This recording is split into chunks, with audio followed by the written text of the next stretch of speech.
للہ وحدہ والصلاة والسلام علی من لا نبی بعدہ اشہد ان لا الہ الا اللہ وحدہ لا شریک لہ واشہد ان محمدا عبدہ ورسولہ اما بعد۔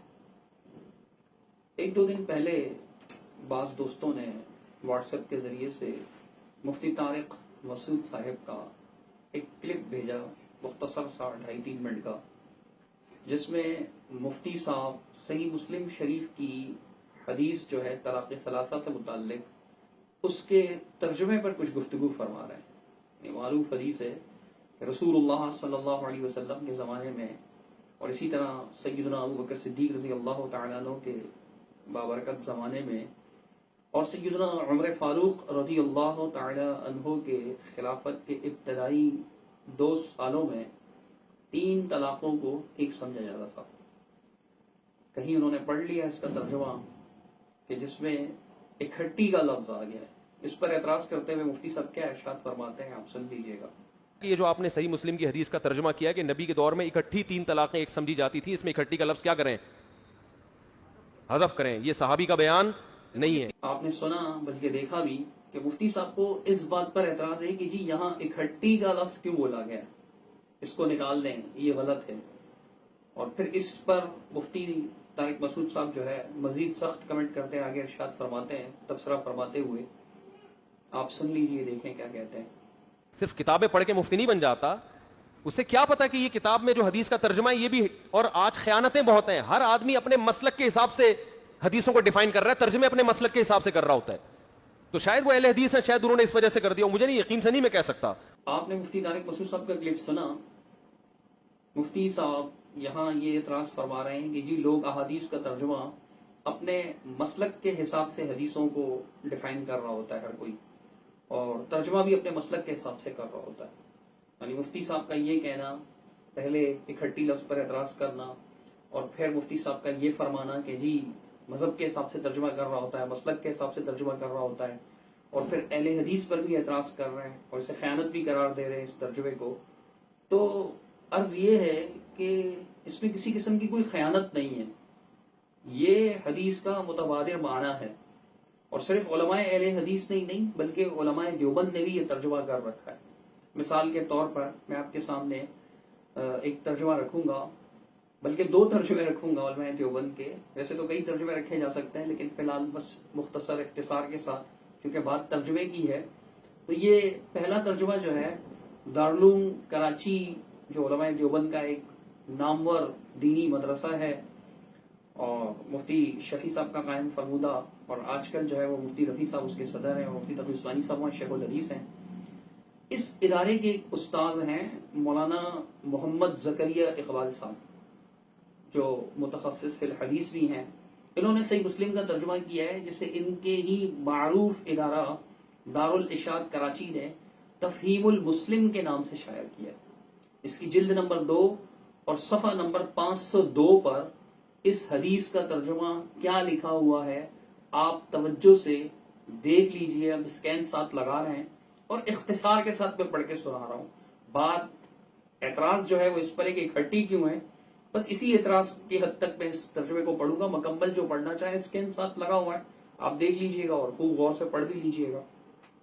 اب اس میں لکھا ہوا ہے، آپ دیکھ سکتے ہیں اسکرین پر، ترجمہ ہم اسکرین شاٹ لگا رہے ہیں ساتھ میں، کہ 3 طلاق یک بارگی دیتا تھا تو ایک ہی شمار ہوتی تھی۔ انہوں نے یک بارگی کا ترجمہ کیا۔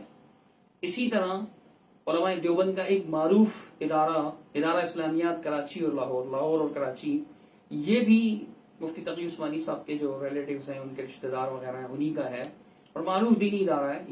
انہوں نے بھی صحیح مسلم کا ایک ترجمہ شائع کیا ہے، اور یہ ترجمہ مولانا عابد الرحمان کاندھیلوی صاحب کا ہے۔ اس پر تقریض جو ہے وہ مفتی محمود عثمانی صاحب کی ہے، محمود اشرف عثمانی صاحب ان کی ہے، اور اس پر جو ہے وہ دارالعلوم کے ایک استاد نے مزید حواشی بھی لکھی ہیں، آپ دیکھ لیں۔ اس کے بھی جلد نمبر 2 میں یہ حدیث موجود ہے، اور صفحہ 418 پر آپ دیکھیں انہوں نے کیا ترجمہ لکھا ہے۔ انہوں نے ترجمہ لکھا ہے کہ ایسا تھا کہ جب کوئی ایک مرتبہ 3 طلاقیں دیتا تو ایک ہی شمار کی جاتی تھی۔ یہ جو اکٹھی کا لفظ، یک بارگی کا لفظ، ان میں کوئی فرق نہیں ہے. ایک مرتبہ، یک بارگی، اکٹھی. آپ کہہ سکتے ہیں کہ یک بارگی اور اکٹھی میں جو فرق ہے وہ بس فارسی اور اردو کا فرق ہے. یک بارگی فارسی میں کہا جاتا ہے، اور اکٹھی ایک ساتھ ایک بار 3 طلاقیں، یہ جو ہے وہ اردو زبان میں کہا جاتا ہے. اب یہی ترجمہ جو اہل حدیث نے کیا تو حضرت مفتی صاحب ارشاد فرماتے ہیں جی مسلک کے حساب سے کیا ہے، مسلک کو ڈیفائن کرنے کے لیے کیا ہے، یہ خیانت ہے، یہ لفظ نکال دیا جائے. تو حضرت دیکھیے یہ آپ کے معروف اداروں سے ان کے اساتذہ کرام نے جو صحیح مسلم شریف کے ترجمے کیے ہیں اس میں بھی یہ بات موجود ہے. اس کا معنی یہی ہے. اب مزید تفصیل میں نہیں جاؤں گا کہ آپ کے پچھلے فقہا جو ہیں اس حدیث کو لے کر کے دفعتاً واحدہ پر استدلال کرتے رہیں کہ جی اللہ کے رسول صلی اللہ علیہ وسلم کے دور میں، صحابہ کے حضرت ابوبکر صدیق رضی اللہ تعالیٰ عنہ کے دور میں، حضرت عمر فاروق رضی اللہ تعالیٰ عنہ کے دور کے ابتدائی سالوں میں 2 سالوں میں دفعتاً واحدہ کی 3 طلاقوں کو ایک سمجھا جاتا تھا. دفعتاً واحدہ وہی، دفعتاً واحدہ وہی ہوتا ہے، ایک بار، یک بارگی، اکٹھی، ایک ساتھ دی گئی 3 طلاقیں. ترجمے میں کسی قسم کی کوئی خیانت نہیں ہے، ترجمے میں کسی قسم کی کوئی غلطی بھی نہیں ہے. یہ آپ تھوڑا سا غور کریں اور اپنے ترجمے بھی دیکھ لیں آپ پہلے.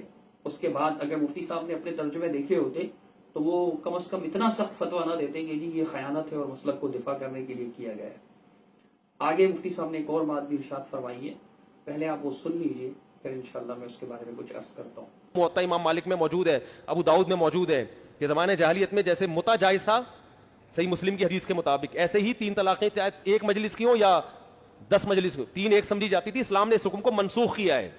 اب مفتی صاحب نے جو یہاں فرمایا کہ جی موطا امام مالک اور ابو داؤد میں موجود ہے کہ زمانہ جاہلیت میں جیسے موطا جائز تھا صحیح مسلم کی حدیث کے مطابق ایسے ہی 3 طلاقیں ایک مجلس کی ہوں یا 10 مجلس کی 3 ایک سمجھی جاتی تھی. اسلام نے اس حکم کو منسوخ کر دیا.